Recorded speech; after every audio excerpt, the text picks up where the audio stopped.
की मुखबिरी भी की। मुसलमानों ही अंग्रेजों के खिलाफ सबसे पहले हथियार उठाए। 1772 में शाह अब्दुल अजीज ने अंग्रेजों के खिलाफ फतवा देते हुए ऐलान किया कि अंग्रेजों की गुलामी हराम है और हर मुसलमान पर फर्ज है कि वो अपने मुल्क और देश की आजादी के लिए खुद को कुर्बान कर दे। 1857 में होने वाले विद्रोह की प्लानिंग एक मुसलमान मौलवी अहमदुल्लाह शाह ने की थी। वो भारत के अकेले इंसान थे जिन पर अंग्रेजों ने 50,000 रुपए का इनाम रखा था।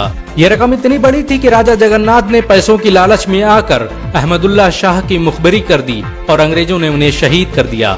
बहुत कम लोग जानते हैं कि 1857 में शहीद होने वाले 90% लोग मुसलमान थे।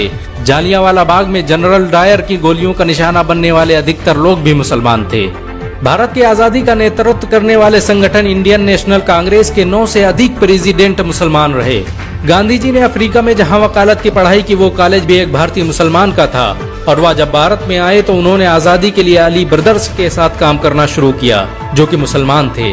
बहुत कम लोग जानते हैं कि 1921 में केरल के मुसलमानों द्वारा अंग्रेजों के खिलाफ लड़ी गई जंग में 3000 से अधिक मुसलमान शहीद हुए थे और 50,000 मुसलमानों के जेल में कैद कर दिया गया था। ये आंदोलन मोपला मुस्लिम आंदोलन के नाम से जाना जाता है। 1942 में शुरू हुए भारत छोड़ो आंदोलन की रूपरेखा मौलाना अबुल कलाम आजाद ने तैयार की थी। संविधान निर्माता डॉक्टर भीमराव अम्बेडकर को पहचान दिलाने में मुसलमानों का बड़ा योगदान रहा है। 1946 में जब भीमराव अम्बेडकर दलित होने की वजह से इलेक्शन हार गए तो बंगाल मुस्लिम लीग ने उन्हें मुस्लिम इलाके से इलेक्शन लड़ने की दावत दी। इस तरह भीमराव अम्बेडकर संविधान सभा का हिस्सा बन सके। अगर मुसलमान भीमराव अम्बेडकर को इलेक्शन न जिताते तो उन्हें कभी भारत के संविधान को लिखने का मौका न मिलता। भारत की आजादी के लिए सबसे ज्यादा लेख, शायरी, गीत और किताबें मुसलमानों ने ही लिखी। अल्लामा इकबाल के जरिए लिखा गया सारे जहां से अच्छा आज पूरे भारत में गाया जाता है। आपको ये जानकर शायद हैरानी होगी कि देश के लिए शहीद होने वाला पहला पत्रकार मौलाना मीर बाकर एक मुसलमान था। भारत की आजादी के लिए मुस्लिम राजाओं और महाराजाओं ने अपने खजाने खोल दिए। कोलकाता के हाजी उस्मान सईद ने अपना सब कुछ भारत की आजादी के लिए कुर्बान कर दिया। हाजी उस्मान की अमीरी का अंदाजा इसी बात से लगाया जा सकता है कि 1920 तक कोलकाता में बनने वाला हर स्कूल और हर बड़ी बिल्डिंग उन्हीं की थी। कोलकाता के पहले सुपर स्टोर कैश बाजार की बुनियाद हाजी सईद ने ही रखी थी, लेकिन बाद में उन्होंने अपनी सारी दौलत देश को दान कर दी और खुद एक किराए के घर में रहने लगे।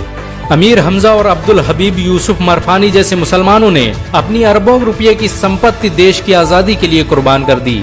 सुभाष चंद्र बोस द्वारा अफगानिस्तान में स्थापित की गई सरकार में 9 में से 5 मंत्री मुसलमान थे।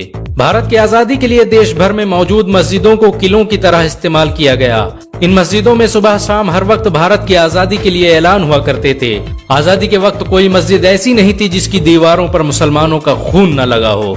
इन सब के अलावा ऐसे करोड़ों मुसलमान हैं जिन्होंने भारत की आजादी और उसकी अस्मिता के लिए अपना सब कुछ कुर्बान कर दिया। सच तो ये है कि भारत की आजादी मुसलमानों के बगैर मुमकिन न थी। भारत आज भी आजादी के लिए मुसलमानों का एहसानमंद है। अगर एक मुसलमान होने के नाते आपको गर्व महसूस हुआ हो तो इस वीडियो को लाइक और शेयर जरूर करें। ऐसी और वीडियो को देखने के लिए हमारे चैनल को सब्सक्राइब करें, घंटा जरूर दबाएं।